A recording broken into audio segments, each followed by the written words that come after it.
endi yetib qolsa kerak. Ha? Ana. Oho, bu safar juda ko'p-ku. Ertalabdan beri akam bilan tinmasdan harakat qildik. Iltimos, faqat qimmatroq qoling. Bizga pul juda ham zarur. Bo'pti, mana. Voh, nima deysiz? Endi yetarmikan? Bilmadim. Ha, hamma ishxonadami? Hozir boraman.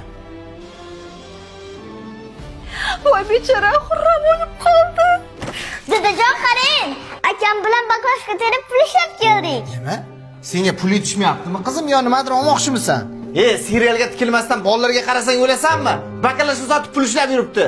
Ber qancha pul kerak bo'lsa. Xo'p. Qizim, hozir ayang qancha so'rasang shuncha beradi. Bo'ptimi? Kiringlar uyga. Bu pul sizga dadajon. Menga? Bir kun ishga bormasligingiz necha pul turadi? Dada, bir kunlik vaqtingizni sotib olmoqchimiz. Har kuni eshitasiz, doim pul topishim kerak deysiz. Mana pul. Bir kungina biz bilan o'ynang. Qizim, O'rtoq xurram bo'lib qoldi.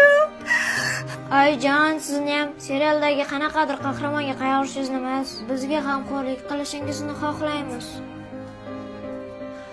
Bolam, biz hademay katta bo'lib qolamiz. Sizlarga erkalangimiz, birga o'ynagimiz. Mehringizga to'ygimiz keladi.